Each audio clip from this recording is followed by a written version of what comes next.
probably get more of your senses involved at that particular location. So I just described mainly a visual, right? And hearing the watch was ticking louder and louder, you see the watch shatter. But maybe when the watch shatters, pieces of the watch hit your hand, and then you eat those pieces because it's made of candy. If you get those additional senses involved, then it becomes very, very easy to recall the information. Okay? Next thing I want to talk about is remembering names. Okay? How can you better remember people's names? Remembering names is incredibly important in business and in your personal life. I often quote the famous book, How to Win Friends and Influence People.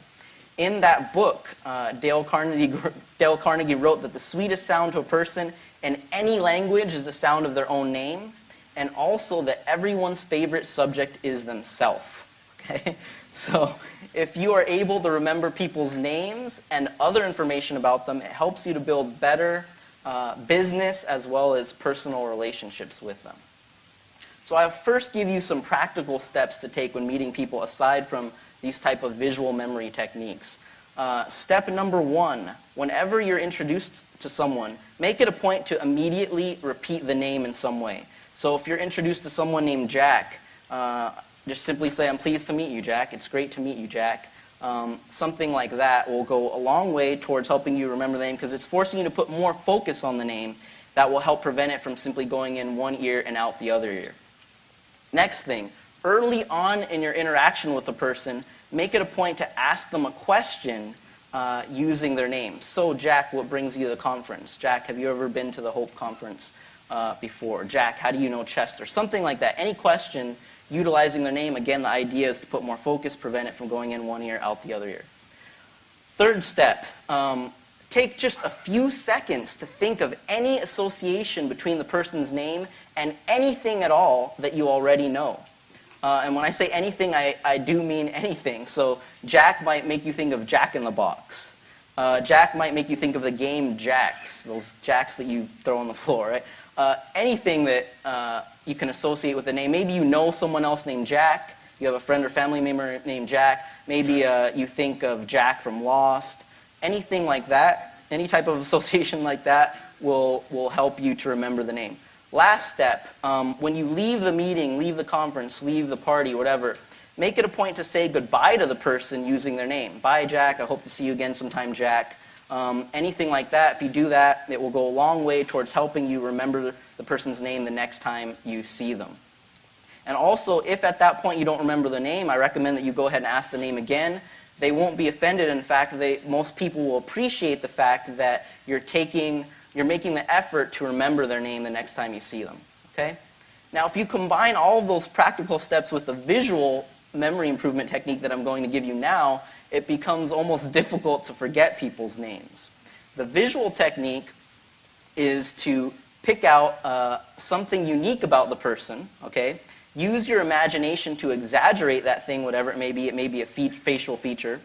Then you come up with an image or series of images that will remind you of the name, and you take that image or series of images and you use your creativity and imagination to link it to that special feature or that outstanding feature. I'll give you an example that I gave on CNN that they seem to think was pretty humorous. If you meet someone named John, and John, you think he has rather big ears, you might imagine those ears as being gigantic ears flapping on the side of his head. And since the name's John, you might imagine that in each ear there's a toilet bowl flushing, as in going to the John, right? Toilet wasn't going to the John. So then when you see the person again, you see the big ears, and that imagery will come back out at you of the toilet bowl flushing. It will remind you that the name is John. It sounds kind of silly, but I promise you it's a very powerful technique. It will really dramatically improve your ability to remember people's names. It's similar to the body list technique where we stored information at locations on our body, but now we're storing it on the other person's body. Another example, if you meet someone named Jane and you think she has rather beautiful hair, you might imagine that her hair is made of chains, okay? Then the next time you see her, you notice her really beautiful hair again. The imagery of it being made of chains, maybe the chains are clanking against each other. Chain will remind you of Jane.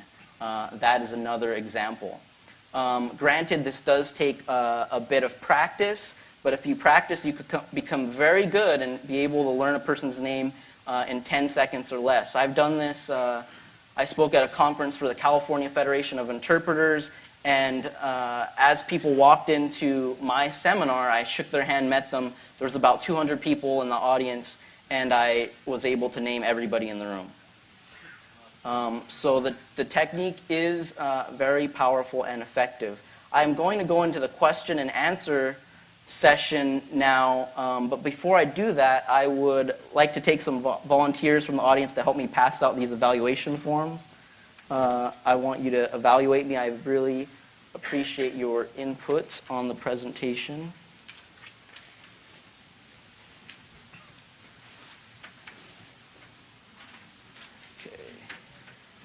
And before we start the question and answer session, people often ask me, if I provide additional training, do I have a course that will help you to improve your memory? I do, so I'm going to quickly talk about that. I have a home study course that can help you to improve your memory. The course is 6 hours worth of interactive instruction. It's very similar to this presentation, fun and educational exercises. The first session is memory fundamentals. During that session, I teach you a wide variety of memory improvement techniques that can help improve your memory in general. I teach a number memory session, which teaches you how to remember any type of information that contains numbers, phone numbers, passwords, facts that contain figures, all sorts of information that contains numbers. The third session is names and faces. I teach you a wide variety of techniques to help you remember names and faces better. There are additional techniques, additional variations on the ones that I covered today. That course actually simulates introducing you to 40-plus people. You'll see a slideshow on my website, and you'll see the person and their name, Jack, John, Alice, and so forth. So you can really build up this memory skill. The last session covers building up a large vocabulary in a foreign language quickly and easily using these types of memory techniques. It covers giving speeches and presentations from memory without looking at any notes. And it teaches how to easily master material for college course exams and certification exams. All right. Quickly, I want to give you some more information about numbers.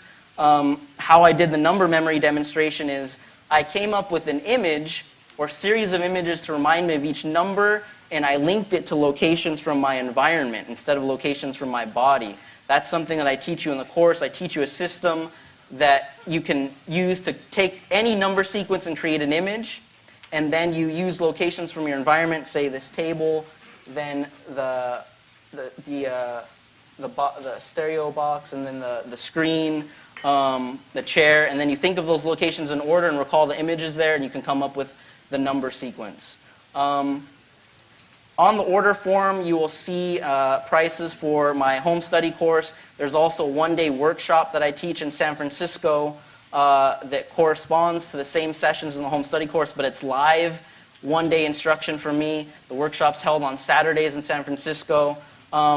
If anyone is interested in anything that I offer today, I'm going to give you a special offer for the home study course rather than the regular price of $175.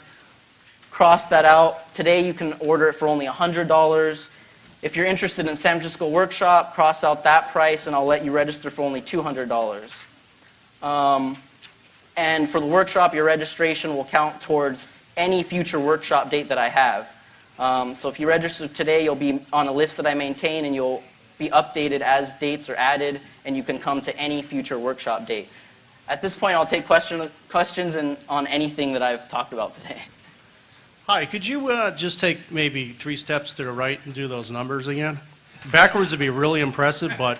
Okay, you want me to go through the number sequence again? Yeah, just I'm trying to determine, anybody can memorize, I probably couldn't, but a lot of people can memorize things very short term.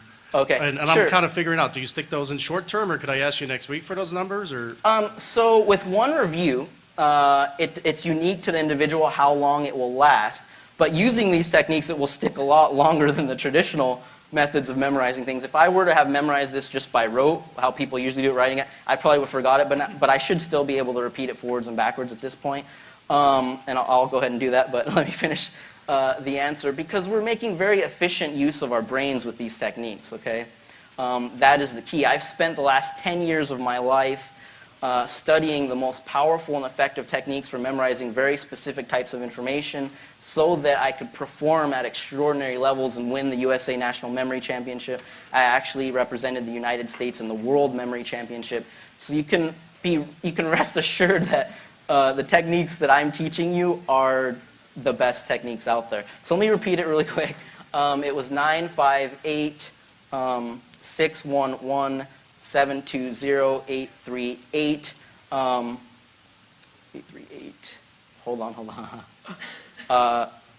253084. And then it was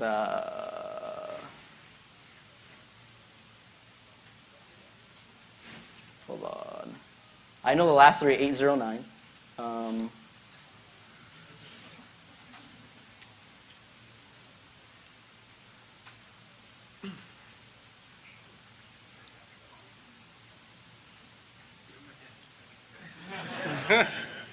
Hold on. Should I hint? Hint.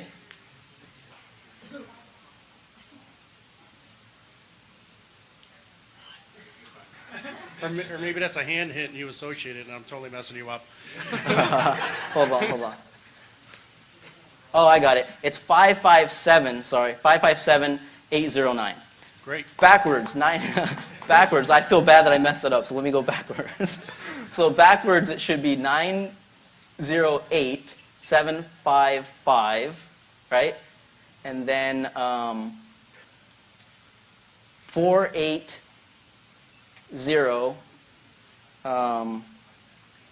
352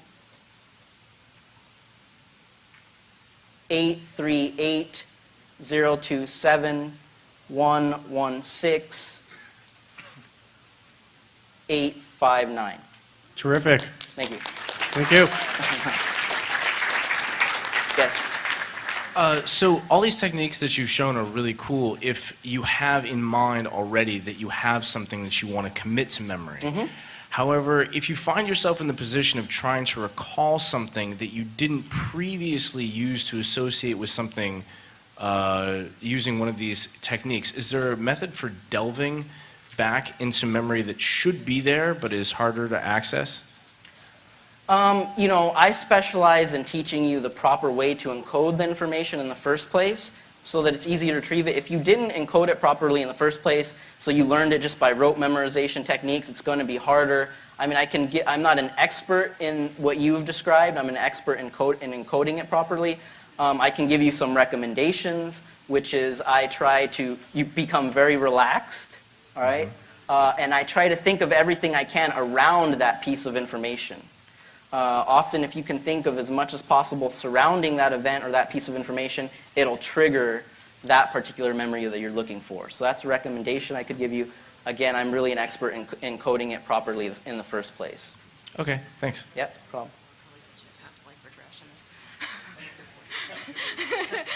So I guess my question would be, what was your initial motivation for going into memory work, which I wouldn't think a contest would have been your first initial impulse? So I became interested in memory techniques. I saw a segment on the USA National Memory Championship on ABC's 2020. It just seemed really interesting to me. But when I looked into what the top scorers in the country were scoring, I realized that there's no way I would be able to do the things that they were doing. So that's when I started studying a wide variety of memory improvement techniques. I started practicing, and I came up with what worked best for me for each particular event. And then I trained with those, and I ended up doing pretty well. So Nice to see TV didn't actually dull your mind. Is this one on? Yes, it is. Okay. So I had a question. As a group of technologically inclined people, we're used to working with an amount of storage space in computers, for example, that is finite. Is there any idea about how much information the brain can hold? It's supposedly limitless, the amount of information that we can store. It's really, a matter, if you organize things properly in your mind, right, and you store these things away in specific locations in your mind, you can recall crazy amounts of things. I mean, in the World Memory Championship, I perfectly